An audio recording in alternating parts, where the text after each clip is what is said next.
45 na text message ang pinadala ng ex-wife para hingin ng insurance noong madisgrasya silang mag-ina.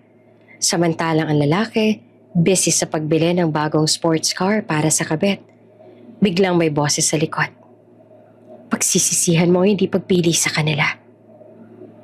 Alam mo kung anong pinakamalaking kasalanan mo?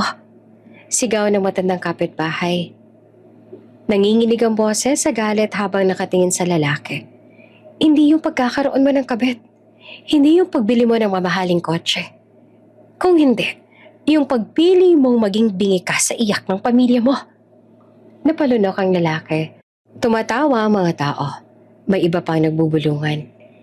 Pinili niya ang sports car kaysa sa buhay ng anak? Karma yan sa mga walang puso. Sabay naglatag na nakaprint na phone screen sa mesa. 45 messages galing sa asawang si Jolene. All unread. Tumahimik ang mundo niya. Biglang may boses sa likod. Pagsisisihan mo ang hindi pagpili sa kanila. Bago ka pa lang sa channel neto, ibang kwento ni Ate Jane, istorya mo, ikwento ko. Huwag kalimutang pindutin ang notification bell at subscribe button.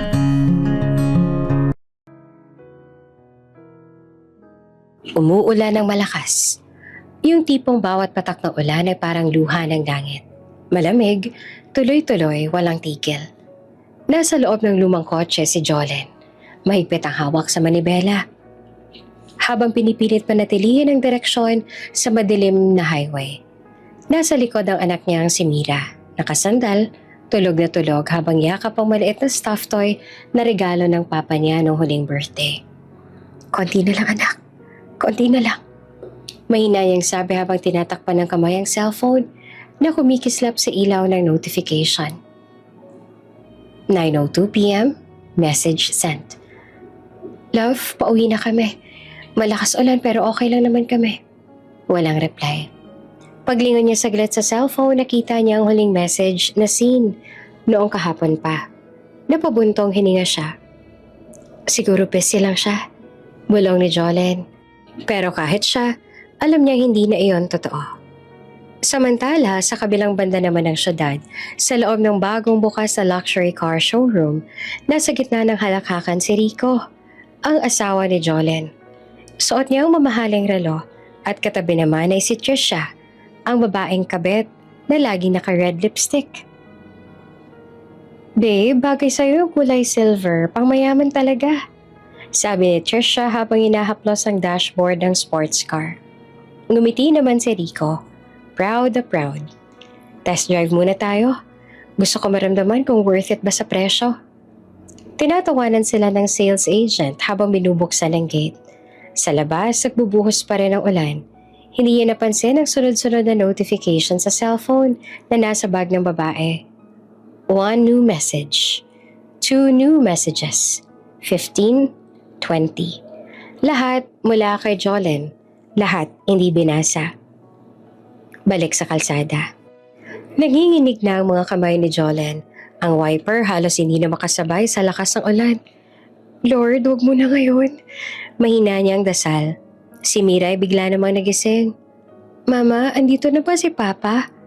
Napangiti siya kahit may luha sa gilid ng mata. Hindi pa anak, pero makikita rin natin siya. Ha? Bigla namang kumistap ang headlights ng kasalubong na truck. Masyadong mabilis. Masyadong malapit. Diyos ko! Sigaw ni Jolene habang sinusubukang iwasan. Pero dumulas ang gulong sa basa at langis ng kalsada. Isang malakas na bang ang sumabog.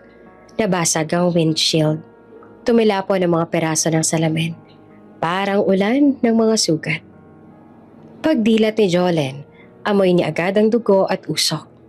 Madilim, malabo ang paningin. May tunog ng ulan at sirena sa di kalayuan. Mira? Wala siyang marinig. Mira? Mahina at paos pero patuloy niyang tinatawag ang anak. Kinuha niya ang cellphone. Basag na ang screen. Pero gumagana pa. Binuksan niya ang messaging app. Love, please sagutin mo. Pinundot niya ulit. 1, 2, 3, hanggang umabot sa 45. Love, please, si Mira. Tulungan mo kami. Walang reply. Sa halip, tumunog ang phone ni Rico. Nasa gitna pa rin siya ng tawa habang hawak ang manibela ng sports car. Ang sarap ng takbo, babe! Sabi niya habang si Trisha ay nakahawak sa braso niya. Nakangiti. Ang dami mong notification ah. Biro naman ni Trisha. Work? Si Rico naman ay tumawa. Hayaan mo na, business siguro. Mamaya ako na babasahin. Sa ospital, 2 ambulansya ang dumating. Sabay ang mga paramedic na nagmamadaling nagdala ng mag-ina. Si Jolene halos walang malay. Puro sugat sa noo at braso. Si Mira nakatubo sa oxygen. Hindi gumagalaw. Doc, cardiac arrest na po ang bata. Sigaw ng nurse. Push epi, CPR, bilis. Nasa gilid lang si Jolene. Halos hindi siya makagalaw. Nanginginig. Pilit niyang inaabot ang kamay ng anak kahit nakatali siya sa stretcher. Mira, huwag ka munang aalis kay mama. Dumilim ang paningin niya. Sa isang saglit, nakita niya ang flashback. Ang huling tawanan nila sa bahay. Ang simpleng spaghetti dinner noong birthday ni Mira. At ang mga pangakong, babalikan kita agad. Samantala, sa cellphone naman ni Rico, tuloy pa rin ang party. Nakatag siya sa social media. Test driving the new ride with my girl. #life is good. #new beginnings. Sa ospital, iba ang larawan. Dugo, luha, at tunog ng makina ng buhay.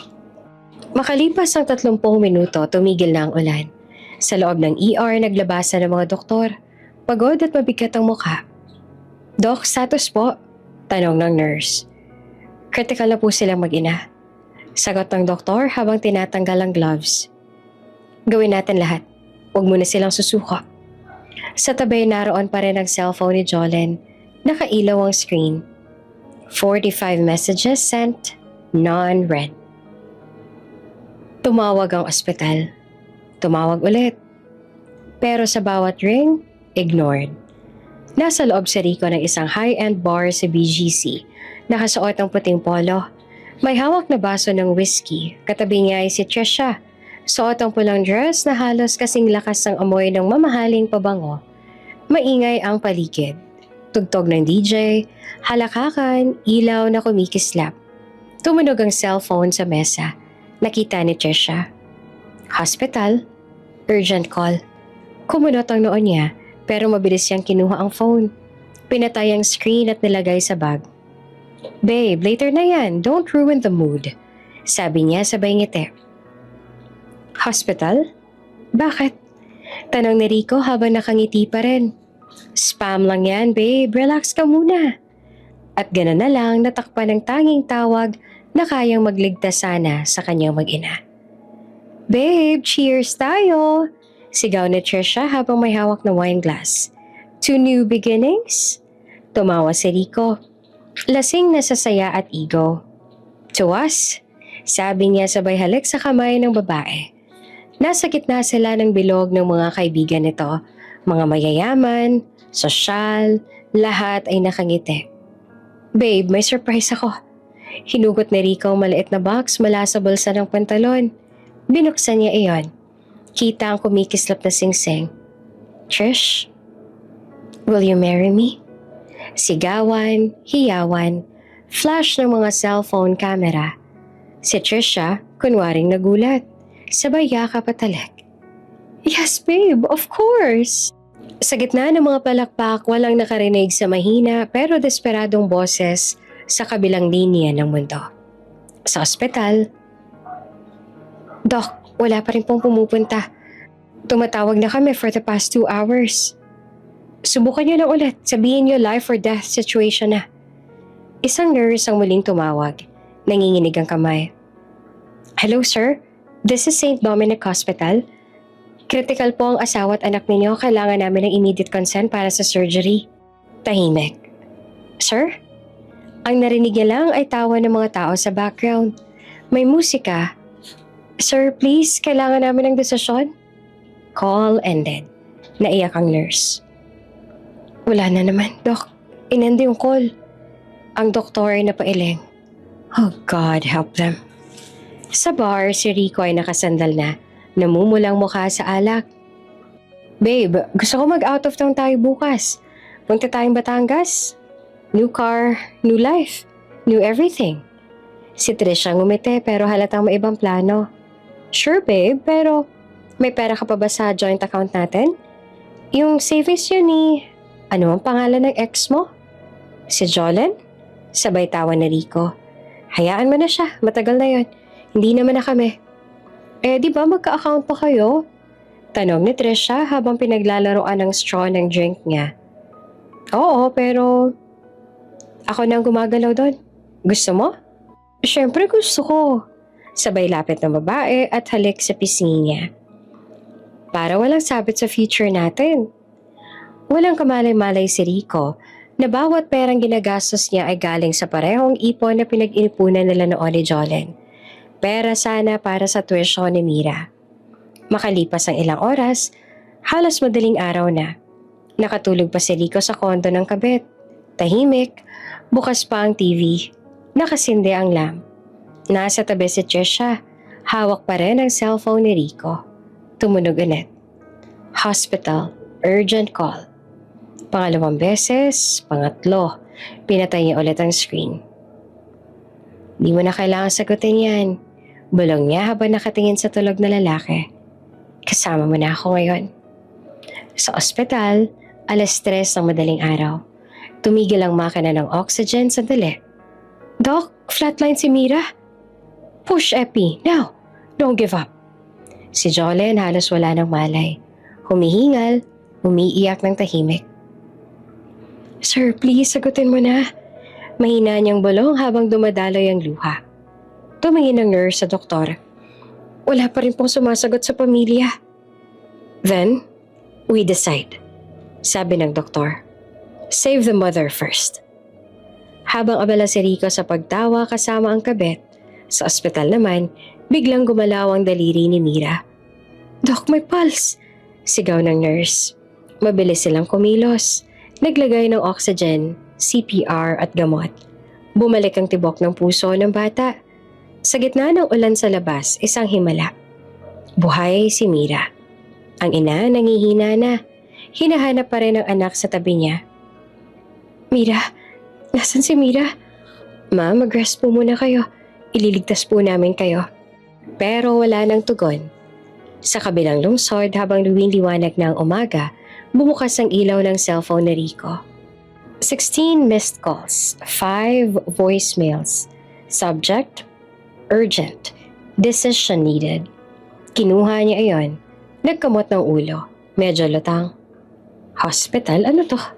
Binuksan niya ang voicemail. Sir, this is St. Dominic Hospital.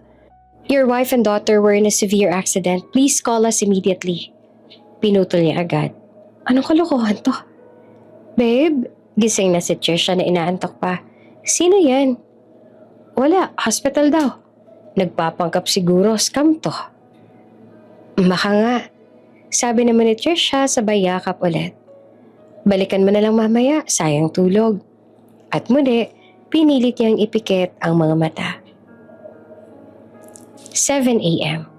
Isang tawag pa. Sir, kailangan na po talaga namin ng desisyon para sa operasyon. Tahimik ulit. Hanggang sa narinig na lang ng doktor ang automated voice sa kabilang linya. The number you have dialed cannot be reached. Bumuntong hininga ang doktor. Prepare the report. Doc? Wala na po ang mag-ina. Habang nasa kalsada, papunta sa trabaho ang mga tao, abala sa umaga. Ang mundo ni Rico ay tahimik pa rin. Tulog sa tabi ang kabit. Walang ideya na ang lahat ng dapat niyang pinoprotektahan ay nawala na. Amoy disinfectant, puti ang paligid, tahimik. Maliban na lamang sa tunog ng beep-beep ng makina. Dahan-dahan, iminulat ni Jolen ang mga mata. Mabigat ang pakaramdam ng ulo niya.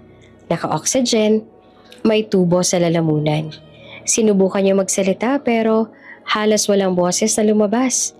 Parang may apoy sa lalamunan. Kinabahan siya. May benda ang leeg, may pasa sa mukha, at ang braso niya puno ng sugat. Pinilit niyang igalaw ang kamay, pero halos wala siyang lakas. Si Mira. Walang tunog, puro luha. Pumasok ang nurse, si Nina. Batang babae na may mabait na mukha. Nagulat siya nang makita si Jolene na gising. Ma'am? Oh, praise God, gising na kayo. Mabilis siyang sabi. Sabay takbo palabas para tawagin ang doktor.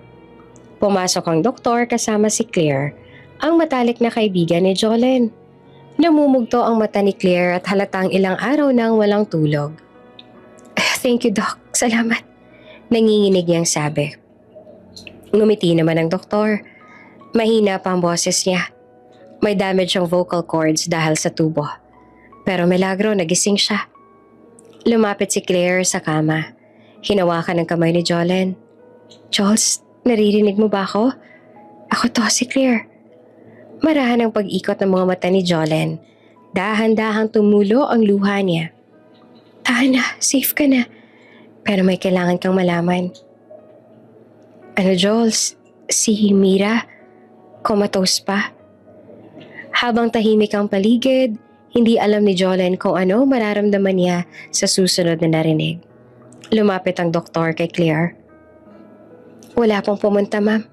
Ni isang kamag-anak, ni asawa. Tinawagan namin ang numero ng emergency contact pero walang sumasagot. Kaya ikaw ang huling nasa list. Napakapit si Claire sa dibdib. Pinigilan ng galit. Hindi siya tao. Mahinang sabi niya. Doc, please gawin niya lahat. Kahit anong gastos. Maging okay lang kaibigan ko. Pag-alis ng doktor, umupo si Claire sa tabi ni Jolene. Nagpunas ng luha. Jules, makinig ka. Wala siyang balak bumalik. Na hindi siya nagpunta sa ospital. Alam mo ba? Nakita ko sa social media. Nag-propose siya sa kabit niya habang nakaratay ka dito. Nanlaki ang mga mata ni Jolene. Kumapit sa bedsheet. Nanginginig ang kamay. Alam ko, gusto mo humingi ng paliwanag. Pero ngayon hindi pa. Hindi mo siya kayang harapin sa ganitong kalagayan. Tahimik lang si Jolene, pero mabilis ang tibok ng puso niya. Jules, patuloy ni Claire na lumalapit. Mabagal ang tono. Puno ng puot pero may laman ng bawat salita. Makinig ka sa akin. Kung may hustisya ang Diyos, minsan tayong gagamitin niya para iparamdam yon. Kaya kung gusto mo nang simula, magkunwari kayong patay. Natigilan si Jolene, napatingin sa kanya. Hayaan mo siyang malas sa pag ginawa niya. Hayaan mo siyang mabuhay na akala niya, tapos ka na. Kasi minsan, yung pinakamalakas na gante, yung tahimik. Tahimik ang kwarto, tanging tunog ng ulan sa labas at beep ng makina ang maririnig. Tumingin si Jolene sa kisame. Tuloy-tuloy ang pagpatak ng luha. Sa isip niya, paulit-ulit lang ang tanong. Bakit? Paano na nagawa to sa amin? Ang anak ko si Mira hindi pa rin nagigising. Kinabukasan, pumirma si Claire ng ilang papeles. Nakita ng nurse na may kakaibang laman. Ma'am, ano po to? Change of status? Tumango si Claire. I need you to help us. Confidential ito. Nagkatinginan sila ni Nurse Nina. Ma'am, bawal po to pero huminga si Nina ng malalim. Kung alam niyo lang kung gaano siya kinahabagan, tutulungan ko kayo. At doon nagsimula ang planong magpanggap na patay si Jolene. Tinago nila sa record na expired upon arrival si Jolene. Nilagyan ng fake death certificate. Sinarado ang kwarto. Pinasok sa restricted ward. Ang totoong katawan niya ay nilipat sa basement recovery area secretly. Ilang araw ang lumipas, sa labas inilabas ng ospital ang announcement. We regret to inform you, Mrs. Jolene Villarreal and her daughter Mira did not survive. Lumipas ang burol. Walang Rico na dumating. Walang kahit anong bulaklak na galing sa kanya. Sa halip nagpadala lang ng PA niya ng 5,000 cash at isang maikling text kay Claire. Pakilibing na lang sila ng maayos. I'm busy. Thank you. Nanginginig sa galit si Claire habang binabasa iyon. Busy? Busy daw? Oo. Bisik ang walang puso. Sa tabi niya si Jolene na nakaupo. Mahina pa, pero gising. May benda sa leeg.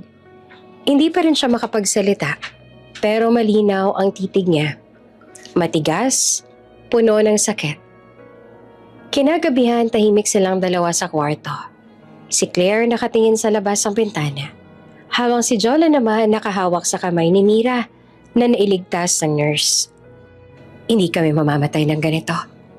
Bulong niya sa isip habang pinisil ang laruan. Tumingin siya kay Claire. Dahan-dahan niyang sinulat sa papel. Bubuhayin ko ang pangalan ko sa tamang oras. Ngumiti si Claire, may halong luha at tapang. Iyan ang Jolene na kilala ko. Sa labas, tumigil ang ulan. Pero sa puso ni Jolene, nagsisimula pa lang ang bagyo. Lumipas ang 2 taon mula ng aksidente. Buhay na si Mira. Ganap ng gumaling. At ang mag-ina ay unti-unti nakabangon sa bagong buhay sa probinsya. Sa tulong ni Claire, ang matalik na kaibigan ni Jolene, nakuha nila ang isang maliit na bahay bakasyunan sa tabing dagat. Simpleng lugar ito pero puno ng liwanag at hangin ng bagong simula. Dito nila pinatuloy ang buhay nila, malayo sa ingay ng lungsod at sa masasakit na alaala. Araw-araw abala si Jolene sa maliit niyang online business. Nagbebenta siya ng handmade candles, kape, at natural soaps. Si Claire ang tumutulong sa logistics, packaging at marketing habang si Jolene ay nag-iisip ng bagong strategy at ideya. Unti-unting dumating ang kita, sapat para sa kanilang pang-araw-araw at para sa maliit na luho. Tulad ng bagong laptop para kay Mira at maliit na table sa bahay para sa kanyang pag-aaral. Si Mira naman sa kabila ng murang edad, napakatalino. Mahilig siyang mag-explore sa computer. Nag-aaral ng coding at hacking sa pamamagitan ng mga tutorial online at matuloy ng kanyang business instincts. Maraming beses nakikita ni Jolene ang anak na nakaupo sa harap ng laptop, nakikinig sa mga online lessons, at sinusubukan ng sarili niyang software o website mock-ups. Anak, baka masyado kang abala. Magpahinga ka rin ha? Paalala ni Jolene isang hapon habang nagluluto ng merienda. Hindi mama, gusto kong tapusin to. Sagot ni Mira na nakayuko sa screen. May halo ng excitement at focus sa mukha niya. Alam mo Mira, ang galing mo. Isa kang genius. Sabi ni Claire na nakatingin sa bata habang nag-aayos sa mga bagong order para sa online shop. Ngunit sa kabila ng lahat, may mga sandaling tahimik at malalim ang iniisip ni Mira. Isang gabi, habang nakaupo sa balkonahe ng kanilang maliit na bahay, nakakita siya sa TV. Ang ama niyang si Rico sa isang talk show sa siyudad. Nakangiti, may hawak na batang lalaki at babae. At sinabi sa camera, I'm happy with my new life. Life is good. Tahimik na nanonood si Mira. Ang kanyang mga mata ay napuno ng luha at ang kanyang maliit na mga kamay ay napakapit sa rail ng balkonahe. Ang tunog ng dagat at malamig na hangin ay tila mas malakas sa kanyang pandinig kesa sa malakas sa pagtibok ng kanyang puso. Bakit siya masaya? Tanong niya sa sarili, habang ang galit at lungkot ay sabay na dumadaloy. Hindi niya maintindihan kung paano maaaring ngumiti ang taong nang iwan sa kanila sa oras ng panganib. Nakita siya ni Claire. Naglakad pa palapit. Maingat at may pag-aalala sa mukha. Anak, okay ka lang ba? Tanong niya habang dahan-dahang hawak ang balikat ni Mira. Hindi siya tumingin kay Claire, tumitig siya sa TV. Ang mukha niya ay puno ng emosyon. Hindi siya nagmamalasakit sa amin, Tita Claire. Wala siyang pakialam sa nangyari sa amin. At ngayon, masaya na siya. Ang tinig niya ay nanginginig. Napabuntong hininga naman si Claire. Alam niyang may hinanakit pa rin ang bata. At tama iyon. Oo Mira, alam ko na masakit. Pero hindi ibig sabihin nito na hindi ka na makakabangon. Huwag mong hayaang ang galit ang magdikta sa'yo. Gamitin mo ang lakas mo na to para maging mas mahusay. Ngunit sa puso ni Mira, ang galit ay mas matindi pa. Tumayo siya, nanlaba ng mga mata. Sa mga sumunod na linggo, si Mira ay naging mas determinado. Gumagawa siya ng sariling project. Simpleng software at apps na makakatulong sa kanilang online business. At sinubukan niya rin ng maliit na coding project para sa paaralan. Nakakabigani kung paano siya natututo ng mabilis at talagang nakatutok sa bawat detalye. Si Jolene sa bawat gabi ay natutuwa at nag-aalala. Natutuwa dahil sa galing at talino ng anak. Ngunit nag-aalala rin dahil alam niyang sa murang edad, dala niya ang mabigat na emosyon. Ngunit hindi siya nagpakita ng alinlangan kay Mira. Sa halip, pinapalakas niya ang loob ng anak at sinasabi, "Anak, kaya mo yan. Huwag kang matakot gumawa ng tama at huwag mo hayaan ang galit ang umiral sa puso mo." Sa kabilang banda, si Claire ay patuloy na nagtuturo ng mga practical skills kay Mira. Pag-organize ng orders, marketing sa social media at pamamahala ng pera. Unti-unti natutunan ng bata kung paano magplano at mag-manage ng maliit na negosyo. Ang simpleng bahay bakasyunan sa probinsya ay unti-unting naging isang masayang tahanan, puno ng pag-asa at pangarap. Isang hapon, habang naglalaro si Mira sa tabing dagat, nakakita siya ng litrato sa dyaryo. Si Rico ang kanyang ama, kasama ang bago nitong pamilya. Masaya, nakangiti, may bagong bahay at sasakyan. Umikot ang kanyang tiyan at hindi niya napigilan ang sarili. Tumulo ang luha. Nangiinig ang mga kamay at ramdam niya ang init ng galit. Balang araw, ibabagsak ko sila. Bulong niya sa sarili. Hindi siya umiyak dahil sa takot, kundi dahil may apoy sa loob niya. Isang apoy na magtutulak sa kanya na magtagumpay, na maging mas mahusay kaysa sa lahat ng iniwan sa kanya. Sa ilalim ng araw, habang ang mga alon ng dagat ay humahampas sa buhangin, naramdaman ni Mira na kahit malayo ang mundo sa lungsod, may kapangyarihan siya sa sariling buhay. Ang galit at lungkot ay naging lakas na gagabay sa kaniyang mga hakbang. At dito nagsimula ang bagong kabanata, isang buhay ng determinasyon, talino at pangarap. Nakapasok si Mira sa isang prestihiyosong pribadong school. Sa unang araw pa lang, napansin agad ng mga guro ang kakaibang katalinuhan niya. Hindi lamang sa akademiko, kundi pati sa analytical thinking at problem solving. Sa simpleng pagsusuri, halatang may gift sa bata sa science, math at technology. Wow, ang talinong bata nito ah! Bulong ng isang guro sa principal habang pinagmamasdan si Mira na maingat na nag-aayos ng kanyang bag at nag-aaral sa hallway. Sa kabilang banda, si Jolene ay abala naman sa paliit nilang online business. Dahil sa dedikasyon nila at sa tulong ni Claire, unti-unting lumalaki ang kita nila. Ang kita sa negosyo ay sapat na para sa mas magandang kagamitan sa paaralan ni Mira, mga educational tools, at para makabili ng computer para sa coding at programming niya. Ang simpleng bahay sa probinsya ay naging mas maayos. Mas maliit na library corner para sa bata at kung saan pwede siyang mag-eksperimento. Isang linggo matapos ang enrollment, mayroong school science fair. Nakaposisyon si Mira sa kanyang booth. Nakatutok sa maliit niyang robotics project.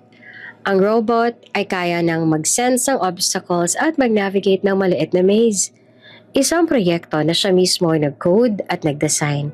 Lumapit ang mga hurado, nakahingiti at humanga. "Ang galing mo naman gawa, Mira. Ilang taon ka na?" 12 po, sagot niya. May halong shy smile ngunit confident. Pagkatapos ng ilang oras ng evaluation, nanalo siya sa science fair. Napuno ang maliit na exhibition hall ng palakpak at wow! Mula sa mga guro at estudyante. Kasunod nito ay nakilahok si Mira sa Math Olympiad ng kanilang distrito. Sa bawat tanong, mabilis siyang sinusuri. Ginagamitan ng logical steps at formula na matalino namang na-apply. Hindi nagtagal nakuha niya ang unang pwesto. Talino talaga ng batang to. Bulong ng isang judge na halos hindi naman makapaniwala sa kakayahan ng bata. Hindi naglaon si Mira ay inimbitahan sa tech pitch competition sa lungsod. Nagpresenta siya sa isang simpleng app na pwedeng gamitin sa micro-businesses para subaybayan ng sales at inventory. Ang innovation, kahit simple, ay praktikal at madaling gamitin. Ang mga investors ay humanga. Pumila ang mga kumpanya Nagsusumite ng forms at nagtatanong kung paano sila makakapag-collaborate sa bata. May ilang nag-alok pa ng scholarship abroad para sa kanya. Kasama ng kumpletong tuition at stipend. Si Jolene, habang proud sa anak, ay tahimik lang sa gilid.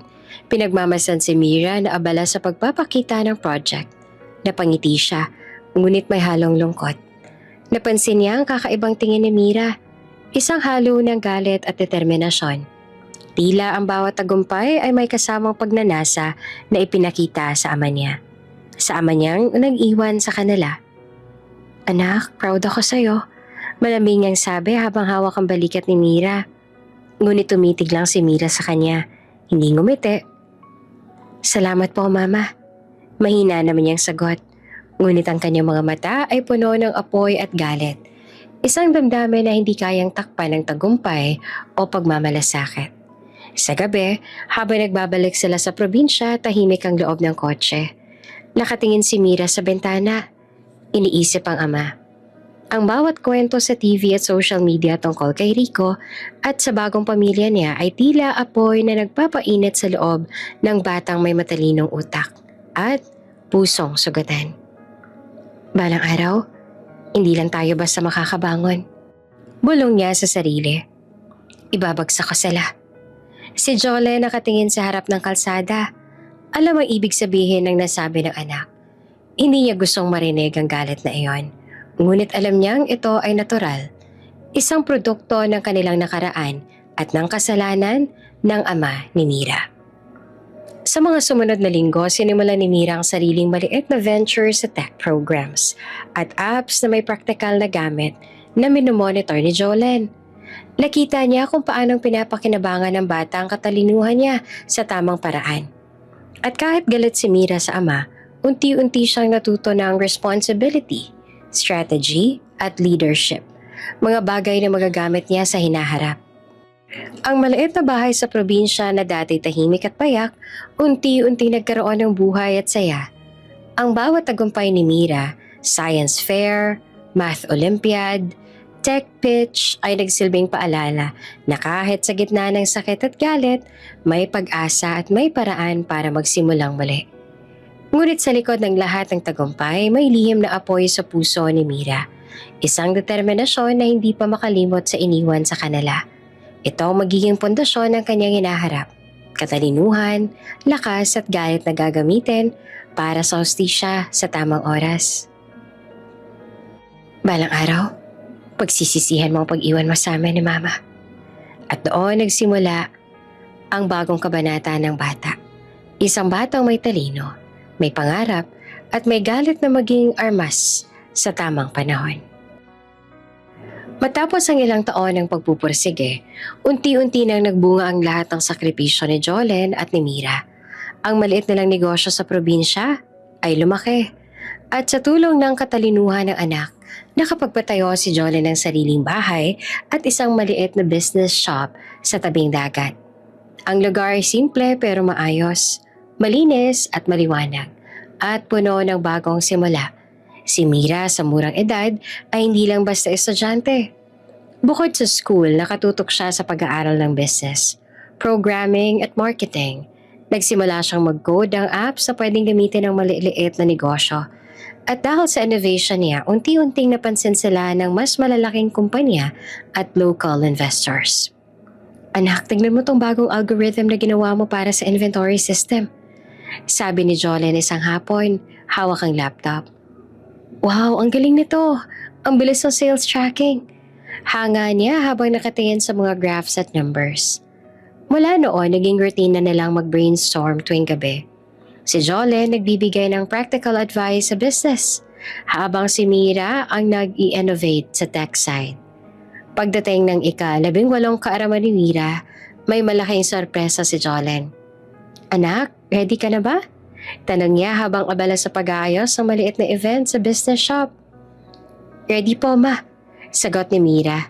Nakangiti kahit may halong kaba. Sa mismong araw na yon, inihayag nila ang launch ng unang tech startup ni Mira. Simple lang ang event. Ilang investors, kaibigan ni Claire at ilang mentors.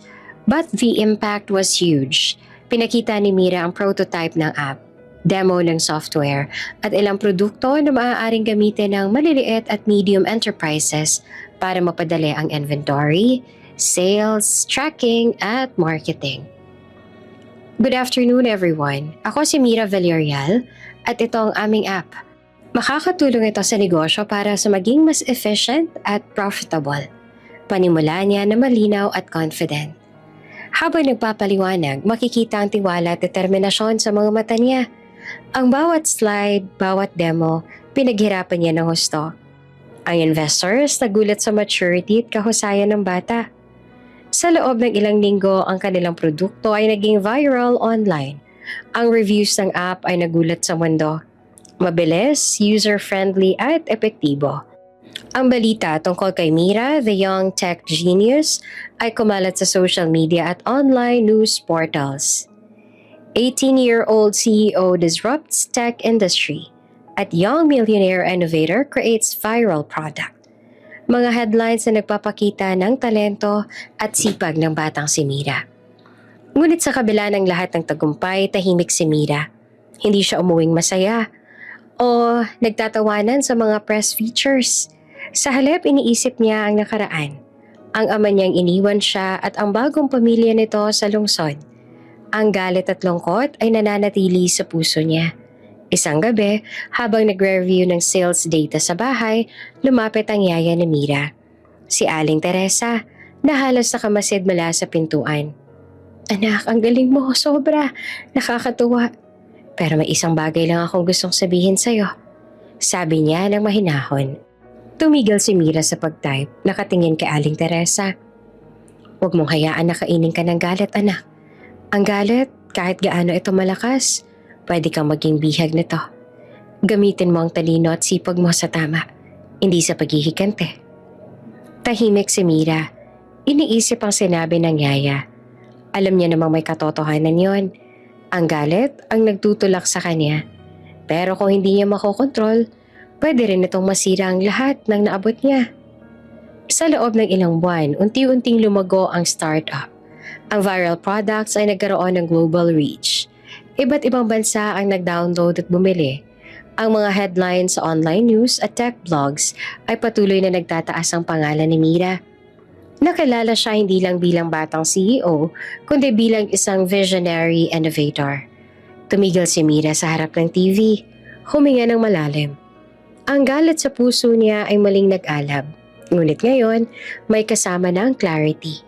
Alam niya na kahit ganon ang ama, hindi niya pwedeng sirain ang sarili niyang buhay. Si Jole nakatingin sa anak, proud pero alam na kailangan niyang bantayan ang puso ni Mira. Ang galit ay pwedeng maging armas, pero pwede rin na maging pabigat. Si Mira napaisip sa sinabi ni Aling Teresa na payo kanina. Anak, huwag mong hayaan ang galit ang mamuno sa'yo. Gamitin mo ito bilang lakas, hindi bilang kadiliman.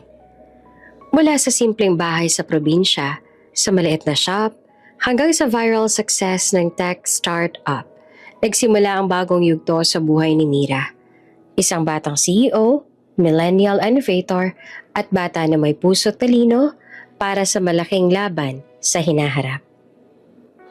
Nakaupo si Mira sa sofa ng kanilang bahay sa probinsya, nakatitig sa TV habang iniikot ang remote. Ang balita ay tungkol sa ama niya, si Rico. Ang dating may-ari ng malaking kumpanya na ngayon ay unti-unti nang pumabagsak. Ang dahilan? Excessive spending ng second wife at maling investments. Ang basa ng Anchor kasunod ang footage ng mamahaling party sa Ibiza at private jet trips. Ang kumpanya ay nasa bingit ng bankruptcy. Tahimik si Mira. Nakatingin siya ng bahagya, hindi dahil sa galit kundi dahil alam niyang ang hustisya ay unti-unting dumarating sa kanilang buhay. Marami sa mga nakakaalam sa negosyo ay hindi makapaniwala. Ang dating powerful na ama ngayon ay nakatapak na sa bangin ng sariling pagkakamali. Sa kabilang panig naman ng syudad, nakatayo si Rico sa loob ng kanyang opisina. Tumitig sa financial reports. Luhang nagbabad sa sulat at numero. Ang kita ng kumpanya ay bumagsak. May malaking utang at ang mga investors ay nagreklamo. Darling, relax lang, may pera pa tayo. Sabi naman ng second wife niyang si Trisha na may mamahaling damit at alahas. Round trip sa Paris? Sure, go lang. Bagong yacht? Bayad, basta masaya tayo. Ngunit si Rico ngayon ay napag-alaman ng katotohanan. Ang pera ay unti-unting nauubos. At ang asawa niyang dati masayang kasama sa shopping at parties, ngayon ay nagiging malamig. Lumalayo ang kabit, hindi na interesado sa kanya kundi sa sariling kapakanan. Seriously, hon? This is getting out of hand. Sabi ni Rico habang hawak ang ulo. Hindi ko alam kung paano natin to susolusyonan. Sa kabilang panig, kahit na ganoon, alam ni Mira na ang lahat ng ito ay bunga ng mga maling desisyon. Walang kaalam-alam nakaupo siya sa TV corner ng bahay, nakatitig at nakangisi. Ito na ang simula. Bulong niya sa sarili habang pinagmamasdan ang imahe ng ama at ng bagong pamilya sa TV screen. Ang simpleng smile at glamour na dati nakakaakit, ngayon ay nagiging simbolo na ng kabagsakan. Sa probinsya, abala si Mira sa pag-update ng tech startup niya. Ang bawat success, bawat viral product ay hindi lang para sa negosyo. Ito rin ay bahagi ng plano niya para maiparamdam sa ama ang epekto ng kanyang mga ginagawa. Hindi lang basta galit, may strategy, may talino, may disiplina. Isang araw habang nagtatrabaho sa office corner ng bahay, nakita niya sa social media ang viral news tungkol sa ama. Company files bankruptcy amid overspending by second wife. Tumango si Amira. Ang mga tagumpay nila sa probinsya ay unti-unting nagiging laban sa ama niya. Isang silent war na hindi niya kailangang ipakita sa iba. Pero ramdam niya sa bawat data na lumalabas sa screen. Balik sa lungsod. Si Rico ay nagsimula ng humingi ng tulong sa mga investors at board members. Ngunit marami sa kanilang nagduda na siya pa makakapagpatuloy ng kumpanya. Ang second wife niya, na dati katuwang sa lahat, ngayon ay nagiging distant. Hindi na nagbibigay ng suporta. Ang kanyang mga huling aksyon, mamahaling gala, yacht trips, at mga unnecessary expenses ay nagbunga ng krisis na hindi niya kayang solusyonan sa simpleng paraan. Sa TV, makikita rin ang reaksyon ng ibang tao.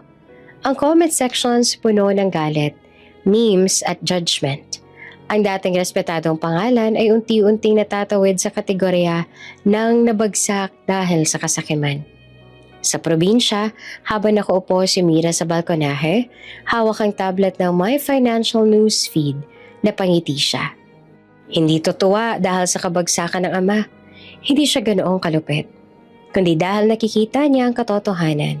Ang bawat aksyon ay may resulta at ang hustisya ay dumarating sa tamang paraan. Ngayon, magsisimula ang totoong laban. Bulong niya sa sarili.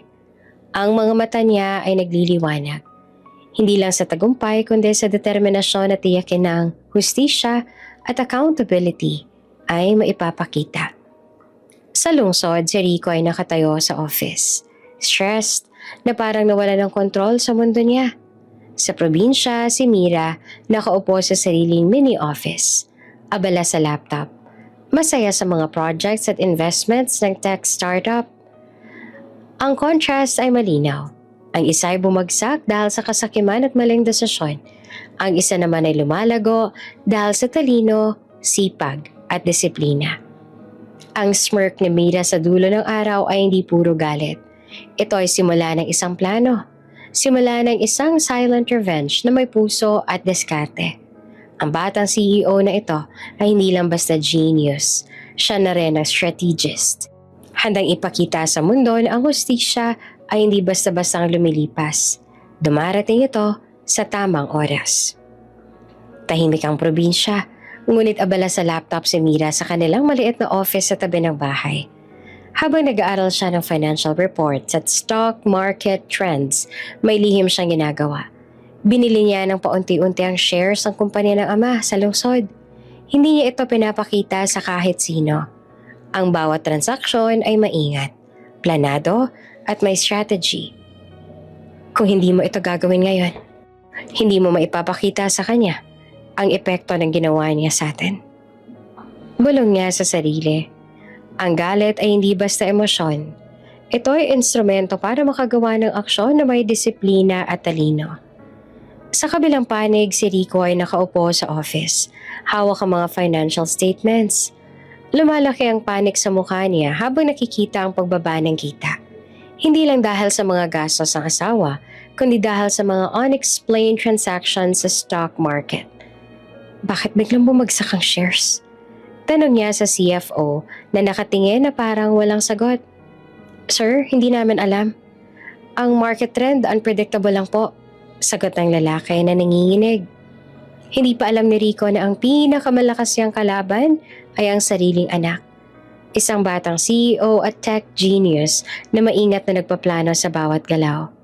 Si second wife naman ay unti-unting nakaramdam ng guilt.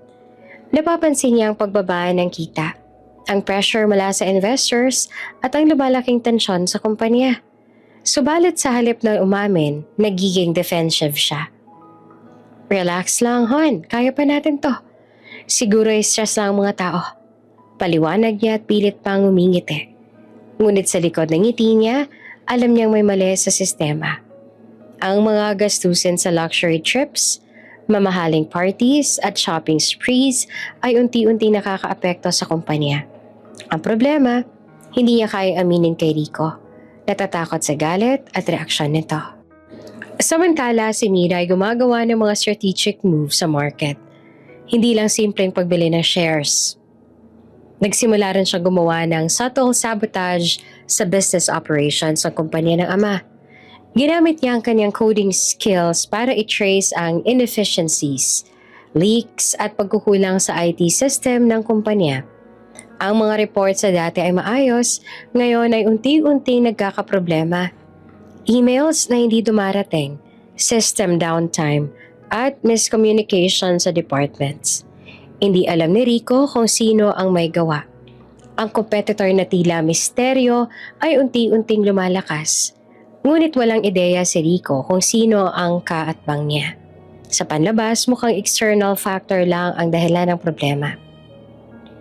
Isang gabi, habang nakaupo sa opisina sa probinsya, nag-text si Mira kay Claire. Tita Claire, check natin ang latest reports. Unang phase ang plan, perfect. Everything is moving. Tumango si Claire, proud sa strategy at talino ng bata. Alam niyang kahit bata pa si Mira, may maturity at control na sa bawat akbang. Ang galit at determinasyon ay naipapakita sa paraan na hindi destructive kundi constructive. May malinaw na target at purpose. Samantala naman sa lungsod, tumataas ang tensyon sa boardroom. Si Rico, stressed at confused, ay tinatawagan ng managers at department heads. Nagtataka sa mga unexpected losses at system failures. Paano nangyari to? Sabi niya na nanginginig. Sir, hindi namin alam. Ulit ng sagot ng mga empleyado. Halos walang makontrol sa sitwasyon. Ang second wife niya ay nakaupo sa tabi, nakangisi pero may halong kaba. Alam niyang unti-unti bumabagsak ang kontrol nila sa kumpanya. Subalit ni minsan, hindi siya umamin sa sarili niyang pagkukulang. Sa probinsya naman nakaupo si Mira sa balkonahe ng office, hawak ang tablet. Pinagmamasa ng livestock prices at news updates. Nakangiti siya ng bahagya habang nakikita ang bawat maliit na aksyon niya ay may epekto sa negosyo ng ama. Hindi siya natutuwa sa pagkabagsak ng ama, ngunit ramdam niya ang katarungan na dumarating sa tamang paraan. Unang hakbang, complete. Bulong niya sa sarili. Ngayon, maghinay-hinay tayo sa susunod na galaw. Sa bawat galaw, bawat transaksyon, sa bawat subtle disruption, nakikita ni Mira ang epekto ng intelligence at strategy. Isang silent war na hindi alam ng kabilang panig kung sino ang kalaban. Ang ama niya ay panic mode na. Ang second wife ay nagsisisi pero ayaw umamin. At si Mira, tahimik, planado, at handang tapusin ang laban sa tamang panahon. Sa lungsod, si Rico at ang second wife ay naguguluhan at stressed.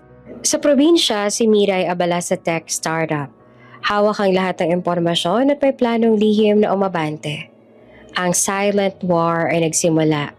Walang putok, walang sigawan, pero bawat galaw ay may epekto.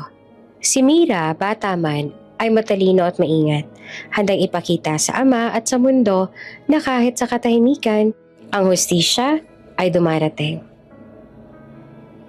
Ang lungsod na puno ng ilaw at ingay ng paparating na big CEO reveal event. Ang pinakamalalaking kumpanya sa bansa ay nakatambay sa Grand Ballroom ng isang luxury hotel. Ang lugar ay punong-puno ng mga flashing lights, media at business executives. Lahat ay excited at curious sa pinakahihintay na event.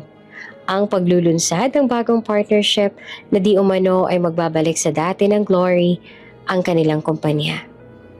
Si Rico ay nakasuot ng tailored suit, abala sa pag-check ng final preparations.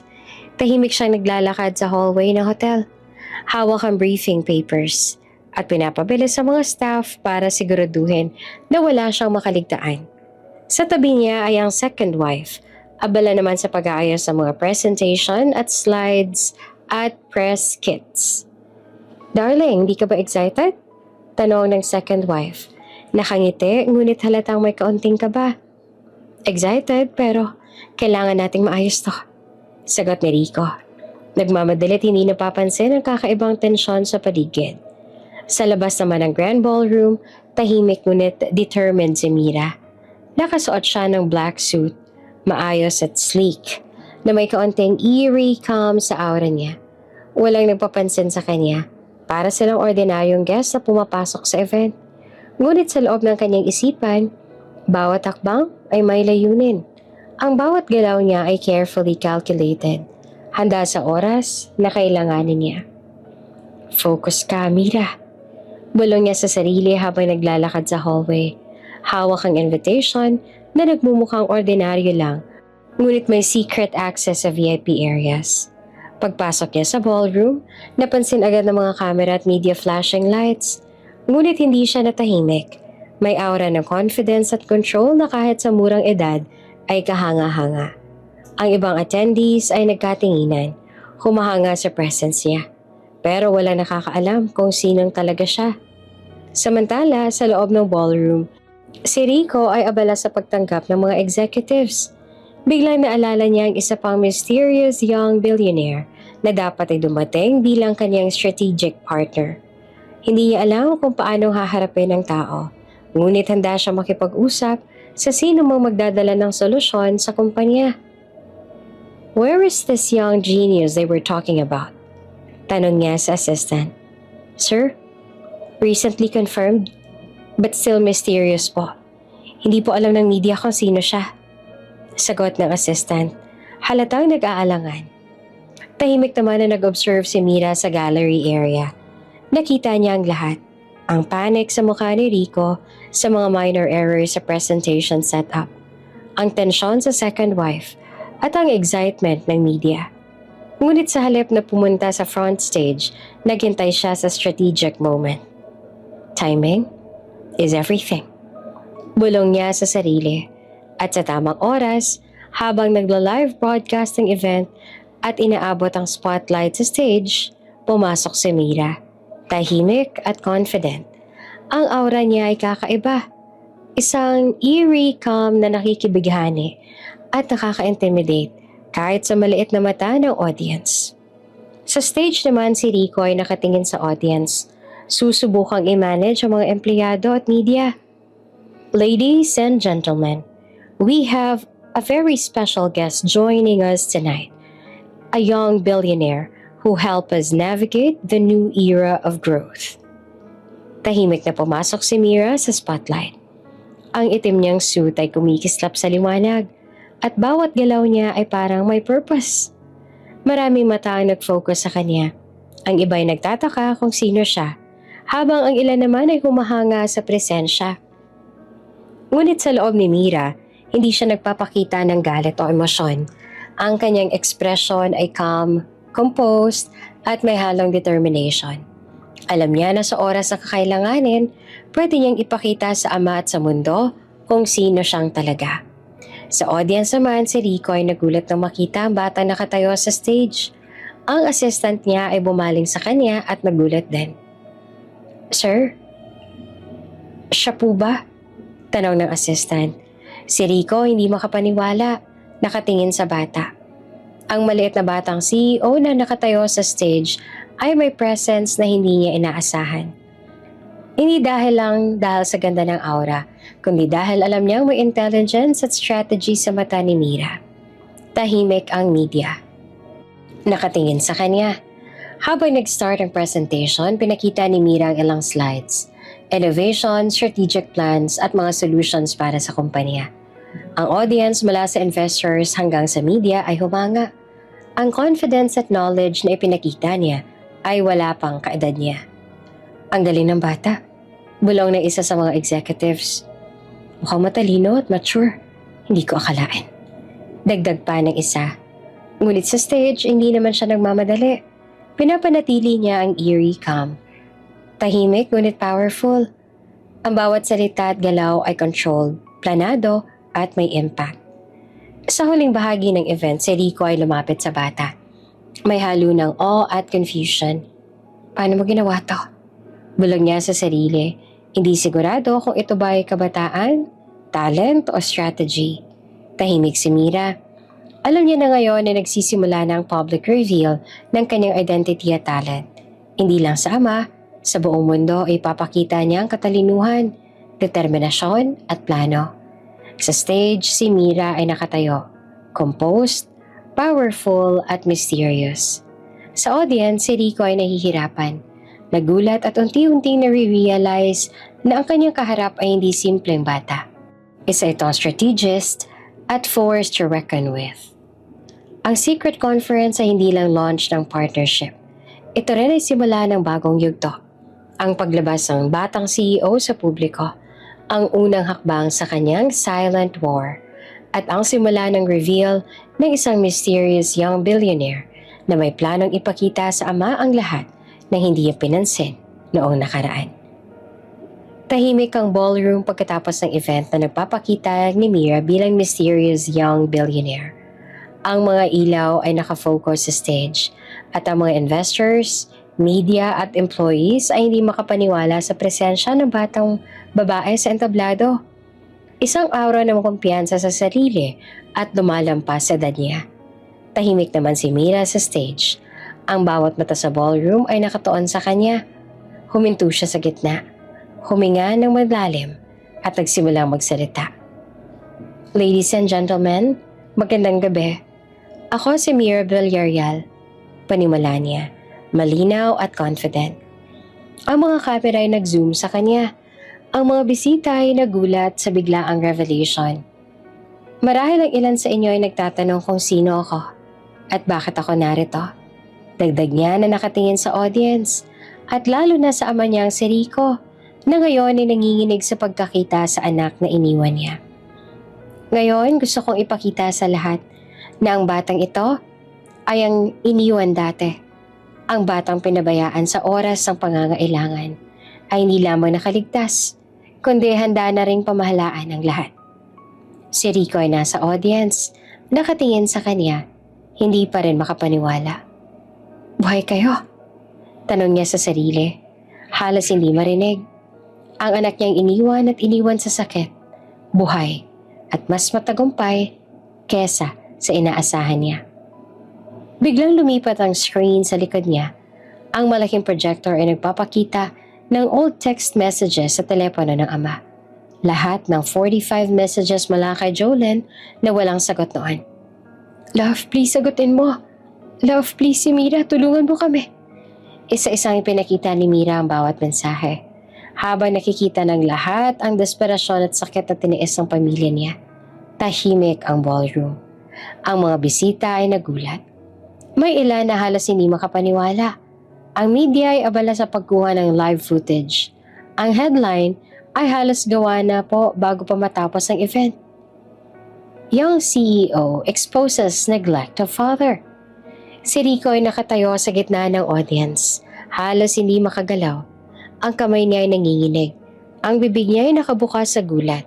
Hindi siya makapaniwala na ang anak niya ang iniwan sa oras ng trahedya ay buhay, malakas, at handang talunin ng lahat ng hindi pantay na ginawa sa iyo noon. Lumapit siya sa stage, ngunit si Mira ay nananatiling kalmado. At powerful, hindi siya natatakot. Hindi siya natitinag. Ang galit na dala niya noon ay nagko-convert sa strategy, the talent, at sa intelligence na nakatayo ngayon sa harap ng lahat. Sir, panimula ni Mira na nakatingin kay Rico. Ang lahat ng ito ay hindi para saktan ka, kundi para ipakita ang katotohanan. Ang katotohanan na iniwan ninyo kami mag-ina sa oras ng pangangailangan. Ang 45 messages na iniwan ni Mama ay hindi pinansin. Noon kami mag-ina ay nagdudusa. Ngunit ngayon, kami na ay nakabangon. Si Rico naman hindi makapagsalita. Lumuhod sa harap niya. Ang buong ballroom ay tumahimik. Halos hindi marinig ang kanyang hininga sa pagkabigla at guilt. Anak, hindi mo alam. Patawad.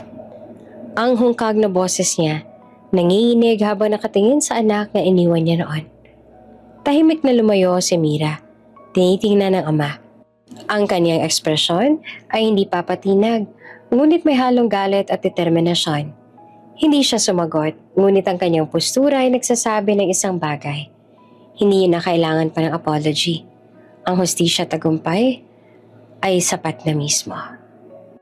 Ang lahat sa ballroom ay nakatingin, shocked at impressed sa batang babae na halos walang halong kaba ay nagpakita ng malakas sa statement. Ang mga empleyado, investors at media ay nagulat sa tapang at intelligence niya. Ang second wife ni Rico ay naroroon din sa audience. Napailing, hindi niya alam kung papaano haharapin ang sitwasyon. Ang batang CEO na to, anak ng ex-wife ng kanyang asawa, ay mas matagumpay at powerful kesa sa kanya. Ang bawat galaw at salita ni Mira ay parang mirror ng pagkukulang at kasakiman nila noon. Ngunit sa stage, si Mira, ang unmasking na ito, ay hindi lang para sa ama, para na rin sa buong mundo na nakita ang tunay niyang lakas at katalinuhan. Samantala, nakatayo naman si Rico sa harap ng stage, lumuhod at nanginginig habang si Mira ay tahimik, hawak ang mic at tinitingnan ng audience. Ang projection sa likod ay patuloy na nagpapakita ng 45 ignored messages. Reminder na sa kung gaano ka talaga kahalagang responsibilidad, pagmamalasakit, at hustisya. Sa labas ng stage, maririnig ang murmurs ng audience. Hindi ko inakala. Bata pa lang ako. May ganitong lakas na ako at strategy. Ang tapang niya, nakakabilib. Ang ama niya, naiwan niya sila sa oras ng pangangailangan. At ngayon, nakikita natin ang resulta. Pagkatapos ng dramatic reveal ni Mira sa secret conference, ang ballroom ay tahimik, puno ng tensyon at disbelief. Si Rico ay hindi makapaniwala. Ang anak na iniwan niya at ang ex-wife niya ay buhay, malakas at mas matagumpay kesa sa kanya. Habang nakatayo siya sa stage, ang mundo niya ay parang biglang lumabo. Hindi, buhay pa sila. Hindi, bulong niya sa sarili na nanginginig. Bago pa man siya makausad o makausap ang anak, biglang nanghihina ang katawan niya. Ang ulo ay sumakit. Ang mga mata ay lumabo. At ang mundo ay tila umiikot. Sir? Sir? Sigaw ng assistant habang pinipilit siyang hawakan. Ngunit napakabilis ng pangyayari. Si Rico ay bumagsak sa sahig. Walang malay. Agad siyang dinala sa ospital. Ang mga doktor ay abala sa pag-check ng vital signs at pagsusuri ng kondisyon. Ang blood pressure na extremely low severe back, kailangan i-build agad, sabi ng doktor. Sa loob ng ICU, si Rico naman ay nakamonitor tube at IVs habang ang mga doktor kumikilos para maiwasan ang worst case scenario. Sa kabilang kwarto, sa corporate office ng kumpanya, the second wife ay abala sa pagpaplano ng susunod na hakbang. Nakakita siya ng newsfeed sa tablet tungkol sa collapse ni Rico at ang latest development sa secret conference. Hindi na natin siya kailangan. Sabi niya sa assistant, may malamig na tingin. Ililipat ko agad ang natitirang share sa pangalan ko. Kung maaari, Simulan na natin ang legal paperwork agad. Ang mga mata niya ay malamig at focused. Para sa kanya, wala nang halaga ang ama ni Mira sa corporate world. Ang bawat desisyon ay puro self-interest at greed, na wala ng lugar ang kaunting guilt or moral consideration. Ngunit sa probinsya, si Mira ay nakaupo sa office, nakikinig sa live updates at news feeds. Narinig niya ang sinabi ng second wife sa telepono. Malinaw kahit sa screen ng conference. Tumigil siya sa pag-type. Ang puso niya ay tumigil sandali. Tama bang ginagawa ko? Bulong niya sa sarili. Ramdam ang bigat ng galit at desire for justice sa kanyang dibdib. Sa kabila ng lahat, nagdadalawang isip siya. Ang mga hakbang na ginagawa niya para sa hustisya ay hindi dapat maging destructive sa ama. Ngunit alam niya rin, kung walang aksyon, ang consequences ng kapabayaan ni Rico noon ay hindi mararamdaman. Habang nakatitig sa monitor, iniisip ni Mira ang lahat ng nangyayari. Ang aksidente, ang pag-neglect sa kanila, ang galit sa kanyang murang puso noon. Ang bawat desisyon niya ay pinagplanuhan ng maigi, hindi impulsive. Pero ngayon, harap-harapan niya ang nararamdaman ng conflict sa loob niya. Justice versus mercy. Galit versus pagmamahal. Ang scene ay parang chess game. Ang bawat galaw may consequence. Ang fainting ni Rico sa ospital ay simbolo ng weakness at pagkukulang niya noon. Ngunit si Mira, bilang batang CEO at strategist, ay may pagkakataon na kontrolin ang sitwasyon at patutunan kung paano i-handle ang sariling emosyon. Sa ICU, si Rico ay unti-unting nagising, ngunit ang katawan niya ay mahina. Ang puso ay patuloy na sinusubaybayan ng mga doktor. Hindi niya alam na ang anak niya, na noon ay iniwan niya, ay nakaupo sa probinsya, obserbando ang bawat galaw at galit na kontrolado at pinapantay sa strategy. Habang natutulog si Rico sa hospital bed, nakatitig si Mira sa laptop. Pinapanood ang stock reports, corporate updates at news coverage. Ang silent war ay nagpapatuloy. Ngunit may bagong layer ngayon, responsibility, morality at strategy. Ang bawat hakbang ay maayos at planado. Hindi driven ng impulsive revenge, kundi ng calculated justice. Ito na ang simula ng susunod na chapter. Bulong niya sa sarili. Ang galit ay hindi na puro emosyon. Ito ay tool, instrumento para maipakita ang hustisya sa tamang paraan. Ang lungsod ay puno ng kaguluhan. Ang balita ay mabilis na kumalat. Ang illegal business activities ng kumpanya ni Rico ay lumabas sa media. Ang mga transactions sa dati ay nakatago, ang mga manipulations at tax evasions ay na-expose. Ang lahat ay nakatuon sa pangalan ng ama. Ang second wife na si Trisha ay pinilit na ipatong lahat ng pagkukulang at krimen sa kanya. Nakalabas na ng ospital si Rico at sa loob ng conference room ng kumpanya, si Rico ay nakaupo sa harap ng mga abogado at mga audit reports. Nanginginig at halos hindi makapaniwala sa nangyayari. Ang mga board members ay nakatingin sa kanya na parang inaasahan na nang siya ang magbibigay linaw. Ngunit ngayon, wala siyang maipaliwanag. Paano nangyari to? Bulong niya sa sarili. Paano napunta sa pangalan ko lahat ng problema? Si Trisha na nakatayo sa kabilang panig, nakangisi pero may halong kaba. Alam niyang nakontrol niya ang legal na aspeto. Ang lahat ng papel ay nakapangalan sa ama, pero hindi niya na inasahan na sa probinsya may batang CEO na nag-o-observe sa bawat galaw. Sir, lahat ng liabilities, legal claims at pending fines ay nakapangalan po sa inyo. Paliwanag ng abogado ni Rico. Kailangan natin ng strategy para maayos ito. Ang mata ni Rico ay punong-puno ng panghihinayang. Nais niyang kausapin si Mira. Nais niyang humingi ng tulong. Ngunit ang pride at kahihiyan ay pumigil sa kanya. Sa probinsya, si Mira ay nakaupo sa opisina, hawak ang laptop. Sinusubaybayan ang mga updates sa newsfeed. Narinig niya ang mga eksena sa TV. Ang ama niya nakalimutan ng kanyang anak. Ngayon ay humihingi ng tulong. May text mula sa assistant niya. Ma'am, naghahanap po si Sir Rico ng paraan para makausap ka. Tumigil naman si Mira sa pag-type. Ang puso niya ay naglalaro sa pagitan ng galit at empathy. Nakita niya ang mensahe ng kanyang ama.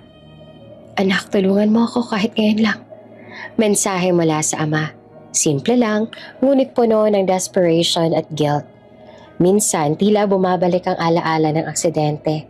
Ang 45 messages na iniwan ni Jolene noon na hindi pinansin, at ang lahat ng hirap at trauma na tiniis nila sa probinsya. Tahimik si Mira sa laptop. Alam niyang may choice siya. Ipagpatuloy ang silent war, ipakita ang galit, o ibigay ang pagkakataon sa ama na humingi ng tulong at magsimulang magbago. Tumigil siya sa paghinga, huminga ng malalim at nag-isip. Ang screen ng laptop ay nagpapakita ng legal documents, news coverage at corporate reports. Lahat ay malinaw. Ang second wife ay pinilit na ilipat lahat ng liability sa pangalan ni Rico. Habang ang anak niya naman ay may kapangyarihan, katalinuhan para maitama ang mali. Ngunit sa kabila ng galit na nararamdaman ni Mira, may maliit na bahagi ng puso niya na gusto niyang damayan. Nang pagkakataon ang ama, kahit na late, ay humingi ng tulong. Sa lungsod, si Rico ay nakaupo sa lobby ng law firm, umiiyak ng tahimik. Ang pride ay nawawala at ang guilt ay dumadaloy sa bawat patak ng luha. Alam niyang siya ang may kasalanan noon. Ang kapabayaan niya sa pamilya niya ay nagbalik sa kanya sa pinakamalupit na paraan. Anak, bulong niya na halos hindi marinig. Kung may paraan pa, sana matulungan mo ako. Sa probinsya, si Mira ay nag-type ng mensahe. Iniisip ang lahat ng nangyari. Ang bawat hakbang ng silent war ay planado. Ngunit ang pagkakataon para sa reconciliation ay naroon rin. Sir, handa po ako makinig, pero may kondisyon. Tumigil siya sa pag-send, huminga ng malalim. Alam niyang hindi ito simpleng patawad. Ang lahat ay may proseso. Ngunit para sa kanya, ang proseso ay nagsisimula sa pagbibigay ng pagkakataon sa ama na harapin ang consequences at ipakita ang tunay na remorse. Sa kabilang panig si Trisha naman ay nakatitig sa screen, halatang tensed. Hindi niya inaasahan na ang batang CEO ay magbibigay ng pagkakataon sa ama. Kahit na lumalabas na may galit sa kanya, ang planong ilipat lahat ng shares at liability sa kanya ay tila na-interrupt ng isang bagay. Isang bata na may diskarte, strategy at puso. Hindi pa tapos, bulong niya. Ngunit alam niyang hindi na siya makokontrol ang sitwasyong ganito. Si Mira kahit bata ay natuto kung paanong i-balance ang galit at patawad. Ang kanyang puso ay tumitimbang. Sa tahimik na sala ng bahay sa probinsya, si Mira ay nakaupo sa tabi ng mesa. Hawak ang laptop at sinusubaybayan ng corporate updates. Ang mga balita tungkol sa collapse ng kumpanya ng ama at ang pag-aresto sa illegal activities ng second wife ay patuloy na nag-a-update sa kanya. Ngunit sa kabila ng lahat, may pakiramdam siyang kulang ang presensya ng ina. Biglang pumasok si Jolene, umiiyak at ramdam ang bigat ng emosyon sa bawat hakbang niya. Ang anak na dati puno ng galit at determination, ngayon ay nakatingin sa kanya, halatang naguguluhan. Anak, tama na. Patawarin mo na ang mama mo. Panimula ni Jolene, halatang pinipigilan ng sobrang emosyon. Hindi kita pinalaki para mabuhay ka sa sama ng loob. Ang galit at sakit ay hindi ka dadalhin sa tamang daan. Masaya na tayo ngayon. Nakaahon na tayo sa lahat ng nangyari. Sana ang puso mo ay umahon na rin sa nakaraan. Tahimik si Mira, nakashock. Ang galit at sama ng loob na pinanday niya sa loob ng mahabang taon ay biglang naharang. Ang mga salitang yon, bakit iniwan niya tayo? Bulong niya. Ang tinig ay puno ng sama at pagkabigla.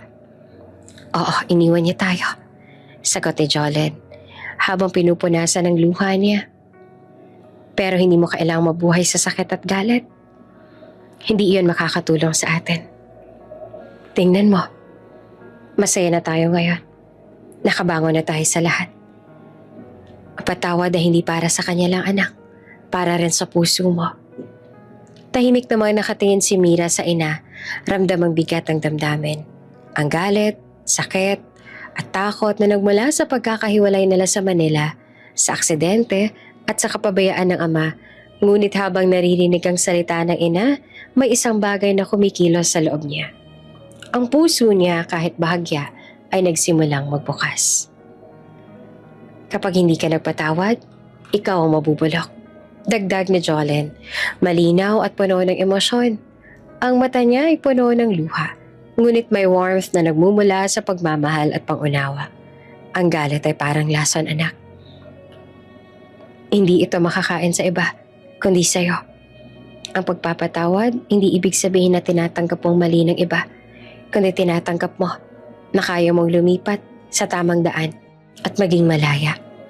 Si Mira ramdam ang bigat ng mga salita. Huminga ng malalim at tumigil sa galit. Ang bawat alaala ng aksidente, nang iniwang 45 messages at ang lahat ng hirap na tiniis nila sa Manila ay nag-flash sa isip niya. Ngunit sa harap ng ina, may isang bagong perspektibo na unti-unti niyang naiintindihan. Pero paano kung muli siya magkamali? Tanong ni Mira na halos bulong lang habang iniisip ang ama. Paano kung hindi ko na kayang panibagong sakit? Si Jolene naman ay ngumiti ng banayad. Hawak ang kamay ni Mira at pinisil.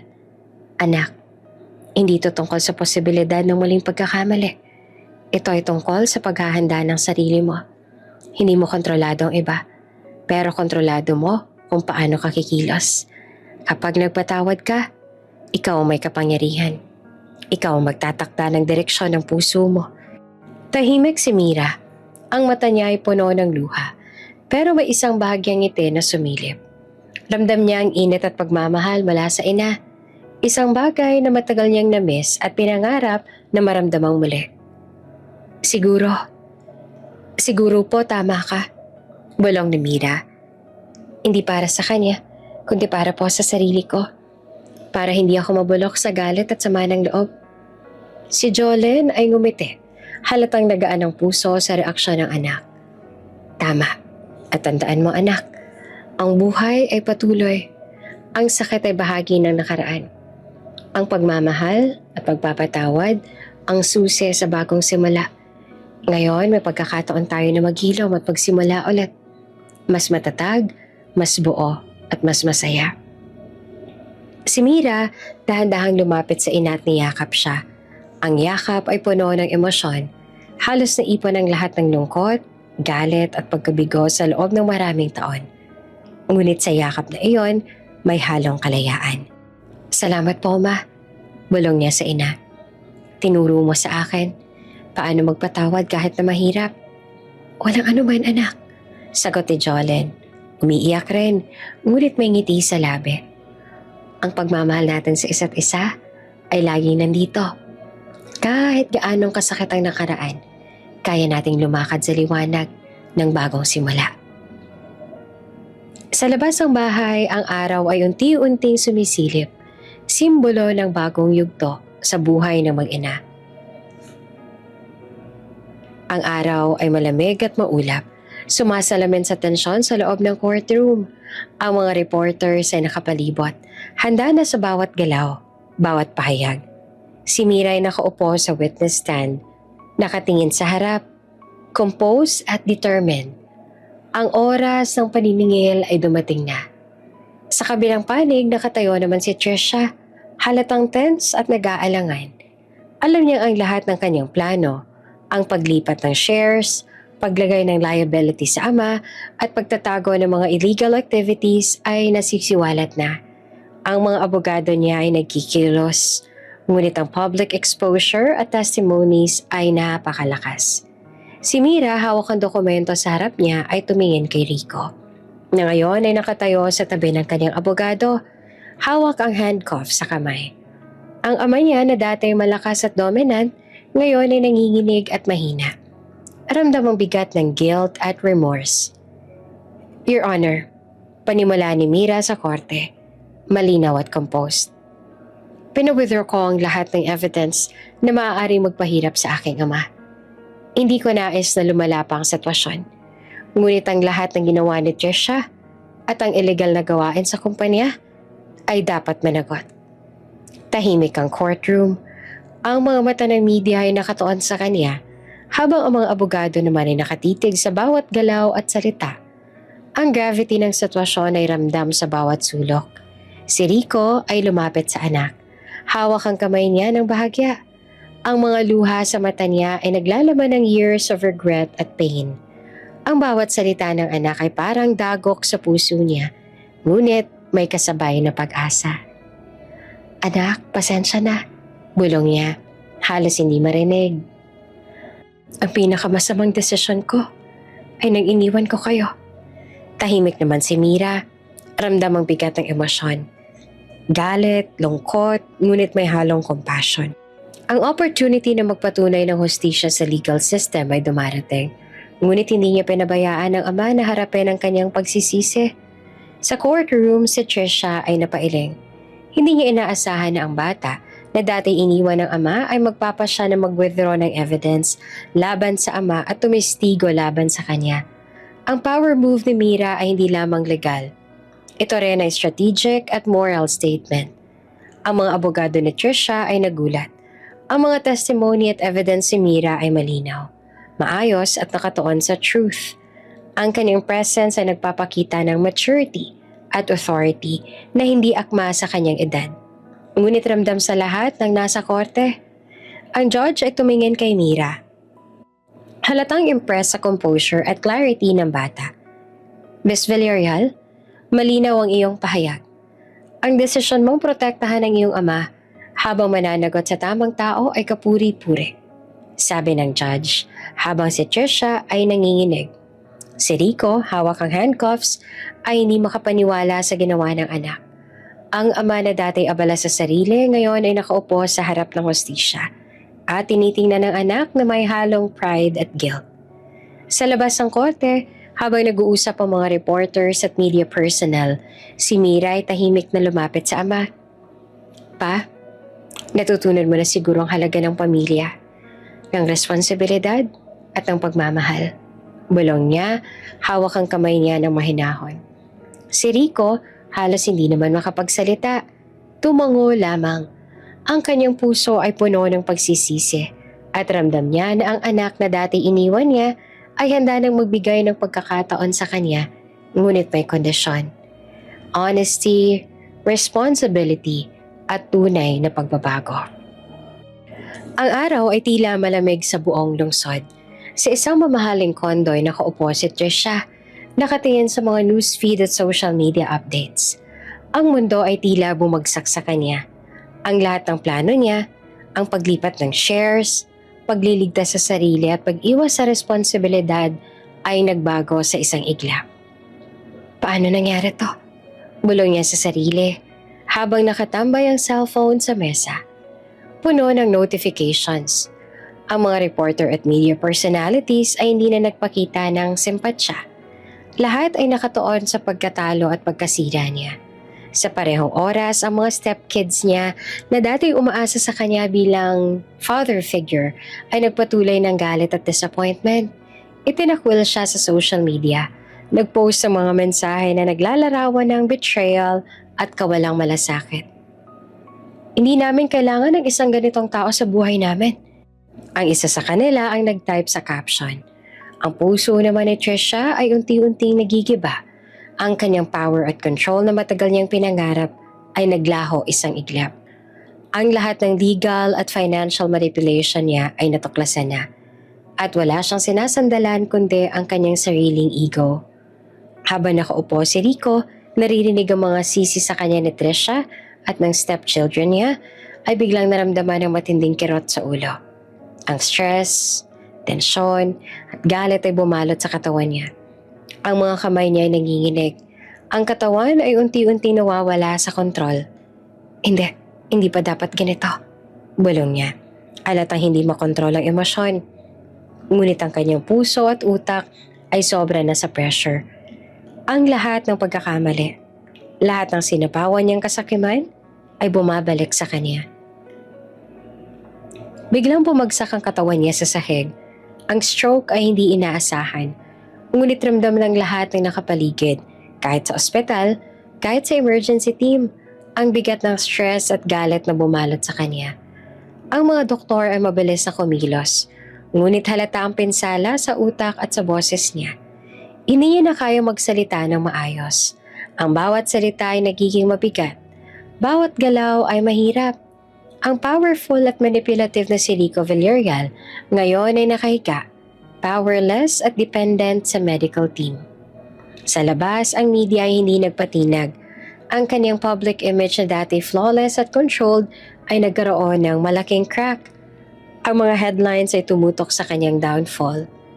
Rico Villarreal empire crumbles.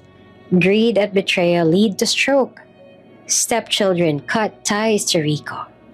Sa loob ng hospital room, habang nakatitig sa ceiling, si Rico ay unti-unting naintindihan ang kahalagahan ng bawat desisyon. Ang bawat galit, kasakiman, at pagpapabaya sa pamilya at responsibilidad ay bumalik sa kanya ng mas matindi. Wala nang excuses. Wala nang lawyers o manipulations. Ang katawan at isip niya mismo ang humarap sa consequences. Ang kapangyarihan, control at kayamanan ay hindi sapat para protektahan siya sa natural na balanse ng karma. Ang pagkatalo ay hindi lamang sa legal at financial world. Ito ay sa buhay at katawan niya mismo. Si Mira naman sa kabilang panig ay nakaupo sa opisina. Binabantayan ang balita ng updates.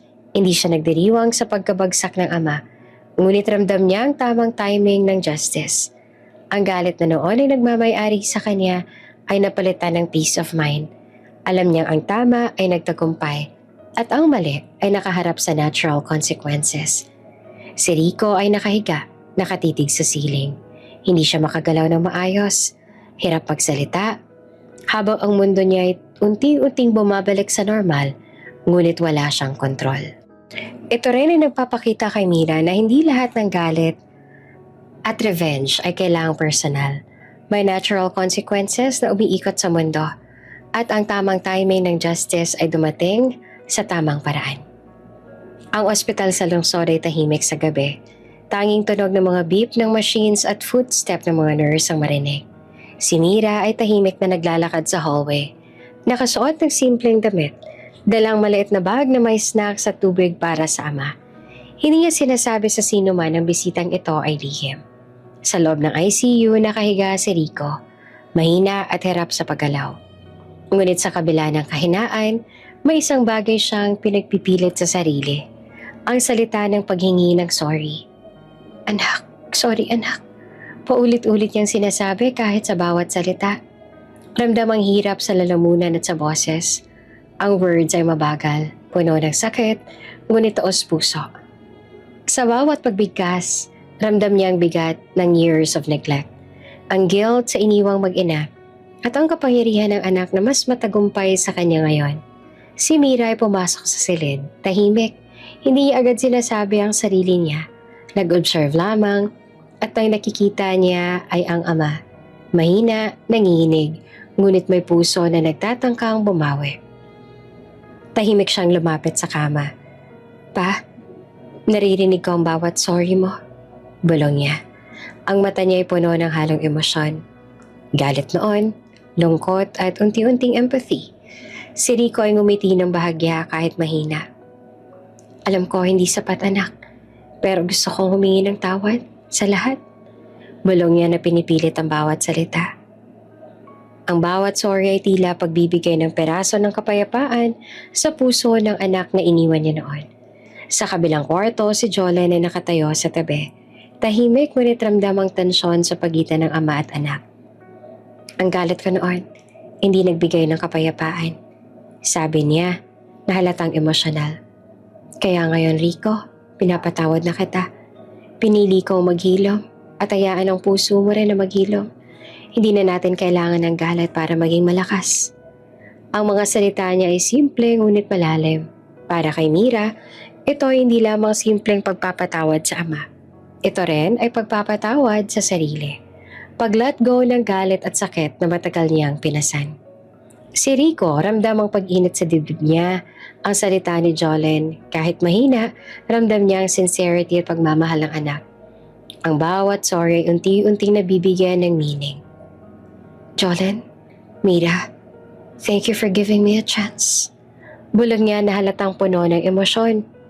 Hindi siya makapagsalita ng buo, ngunit ramdam ng mag-ina ang sincerity sa bawat salita. Tahimik sila, nakaupo sa tabi ng kama ng ama. Ang oras ay dahan-dahang lumilipas. Ngunit bawat sandali ay puno ng symbolism. Ang pagkakapatawad, paghilom at bagong simula. Ang bata na dati puno ng galit, ngayon ay natuto ng pahalagahan ng mercy at compassion. Ang ama na dati abala sa sarili at pride, ngayon ay natuto ng humility at responsibility. Sa labas ng bintana, unti-unting sumisilip ang araw. Nagdadala ng bagong liwanag sa ICU. Makalipas ang ilang buwan, wala nang ma-stabilize si Rico. Unti-unti na siyang gumaan ang pakiramdam. Ang therapy sessions, kahit na mahirap, ay naging mas madali dahil sa constant support ni Mira. Sa bawat hakbang at exercise, hawak niya ang kamay ng anak. Nagbibigay ng encouragement at lakas. Sa mga sandaling iyon, kahit sa sakit at hirap, ramdam nila ang isang bagong simula. Ang pamilya na muling nagkakaisa. Ngunit sa likod ng tahimik na kasiyahan at pagpapagaling, may mga anino pa rin ang nakaraan. Si Trisha, na nawalan ng kontrol at kayamanan, ay desperado. Hindi niya alam kung paano makakabawi sa nawawala sa kanya. Ang pera, status, at ang plano mapanatili ang impluensya sa kumpanya ni Rico. Ang galit at kasakiman niya ay naging obsession at nagplano siya ng isang mapanganib na hakbang. Isang gabi, habang si Mira ay naglalakad pa uwi mula sa maliit na lang opisina sa probinsya, biglang may humarang sa kanya. 3 lalaki, maskulado at may mga armas, ang lumapit. Hindi nagtagal pinakidnap siya upang humingi ng ransom. Ang takot at adrenaline ay agad na pumuno sa katawan ni Mira. Ngunit bago pa man siya tuluyang mailayo, naramdaman niya ang familiar na kamay na humawak sa kanya. Si Rico, kahit na may saklay, ay hindi nagdalawang isip na harapin ang panganib. "Anak, hawakan mo ako," sabi ni Rico na halatang determined, kahit ang katawan niya ay limitado ng injury therapy. Isa sa mga tauhan ng kidnappers ay biglang naglabas ng barel. Nakatutok sa kanilang dalawa. Ang mundo ay tila bumagal sa pananaw ni Mira. Sa hindi inaasahang pagkakataon, si Rico, kahit na hindi ganap na malakas, ay iniligay ang sarili niya sa pagitan ng barel at ng anak. Ang putok ay tumama sa dibdib niya. Napasigaw si Mira habang nakatingin sa ama na unti-unting bumagsak sa sahig, duguan. Ang takot, galit at panik ay biglang sumabog sa kanya. Halatang nakahiga sa sahig, hawak ang sugat ng dibdib. Si Rico naman ay nakatingin kay Mira. Kahit sa sakit at dugo, ang mata niya ay puno ng determinasyon at pagmamahal.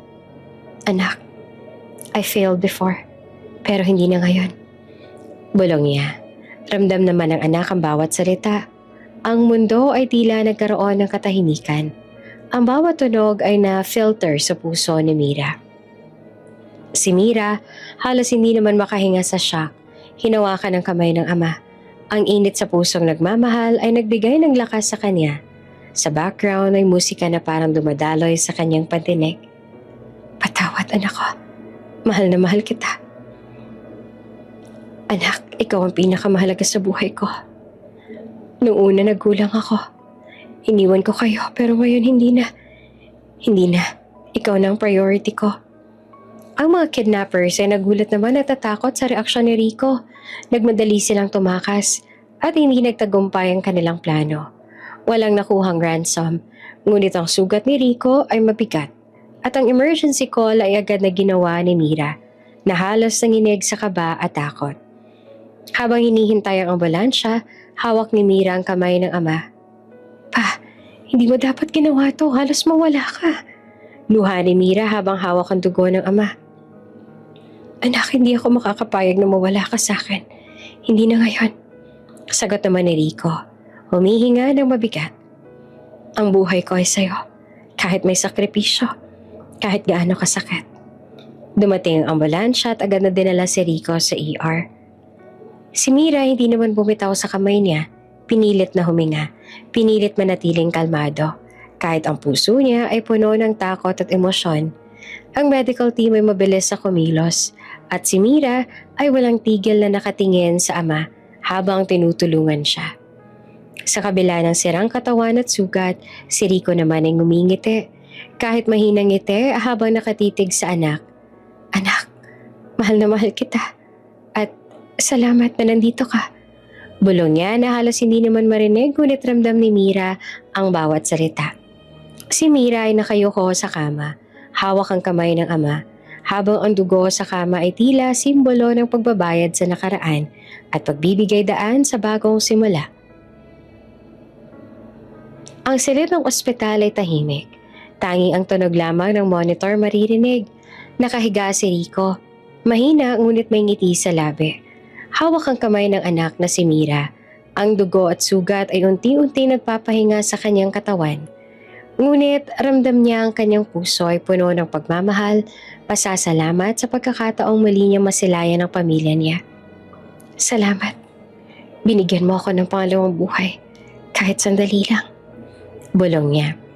Ang boses ay mabagal ngunit puno ng sincerity. Ang mga mata niya ay nakatingin sa anak, puno ng pagmamahal at pagpapatawad sa sarili sa lahat ng pagkukulang niya noon. Si Mira na nakaupo sa tabi ng kama ay hindi napigilang dumaloy ang luha. Pa, I forgive you pa. Bulong niya, hawak ang kamay ng ama. Ang galit at sama ng loob na matagal niyang pinasan ay unti-unti napapalitan ng kapayapaan. Ang mga salita na iyon ay hindi lamang pagpapatawad sa ama, ito rin ay pagpapalaya sa sarili mula sa nakaraan. Si Rico ay ngumiti ng bahagya, habang ramdam ang relief at comfort sa mga huling sandali niya. Ang pagmamahal ng anak, ang pagkakataong makasama silang muli ay sapat na upang mawala ang panghihinayang. Sa isang huling hinga, nagpaalam siya ng mahinahon at namatay ng may ngiti sa labi. Ramdam ang kapayapaan sa kanyang puso. Makaraan ng ilang linggo si Trisha ay nahuli at nakulong. Ang kanyang greed, kasakiman at pagpapabaya sa pamilya ay nagdala sa kanya sa hustisya. Ang media at publiko ay nakatutok sa kanyang kaso, habang ang pamilya na iniwan niya ay unti-unting nagtagpong muli. Si Mira naman, kasamang ina na si Jolene, ay bumisita sa libingan ni Rico, isang buwan matapos ang trahedya. Ang araw ay maliwanag. May hangin na banayad na humahaplos sa paligid. Ang flowers na nakapalibot sa libingan ay sariwa, simbolo ng pagmamahal at alaala. Nakatayo si Jolene sa tabi ni Mira. Mahinhin ngunit malakas ang presensya. Pag-ibig ang tutuldok at hindi galit, sabi niya, at ang matay nakatuon sa libingan. Ang simpleng salita ay puno ng kalayaan. Ang tunay na halaga ng pamilya, relasyon at pagpapatawad ay hindi nakabase sa galit, kundi sa pagmamahal at pangunawa. Si Mira naman ay huminga ng malalim, tumingin sa libingan ng ama, at ramdam ang bawat salita ng ina. I'll build, not destroy anymore. Bulong niya, hawak ang kamay ng ina. Ang pangako niya ay hindi lamang para sa negosyo o kayamanan. Ito ay para sa legacy ng ama, sa pamilya at sa bagong simula na kanilang binuo mula sa pagkawasak ng nakaraan. Ang libingan ni Rico ay tahimik, ngunit ramdam ang warmth love na iniwan niya. Ang buhay ay nagbigay ng pagkakataon para sa redemption at reconciliation. Kahit sa huling sandali, ang mga alaala, sakripisyo at pagmamahal ng ama ay mananatiling gabay sa anak at sa ina sa pagharap sa kinabukasan. Sa paligid, ang hangin ay malumanay, para nagdadala ng mensahe mula sa ama. Isang paalala na ang pagmamahal ay higit sa galit at ang kapayapaan ay laging mas mahalaga kesa sa paghihigante. Si Mira sa kanyang puso ay ramdam ang legacy ng ama, ang values ng family, forgiveness at responsibility. Ang bawat hakbang niya mula ngayon ay magiging hakbang ng pagbuo at hindi ng pagkawasak. Ang pangako niya sa sarili at sa ina ay malinaw, patatagin ang negosyo, pangalagaan ng pamilya, at maging inspirasyon sa iba. Sa halip na magpadala sa galit at sama ng loob. Si Mira at Jolene ay naglakad palayo mula sa libingan, hawak ang isa't isa, habang ang araw ay sumisilip sa kanilang mukha. Ang nakaraan ay bahagi na lamang ng alaala at ang kanilang kinabukasan ay puno ng pag-asa, pagmamahal at bagong simula. bago ka pa lang sa channel neto, ibang kwento ni Ate Jane, istorya mo, ikwento ko. Huwag kalimutang pindutin ang notification bell at subscribe button.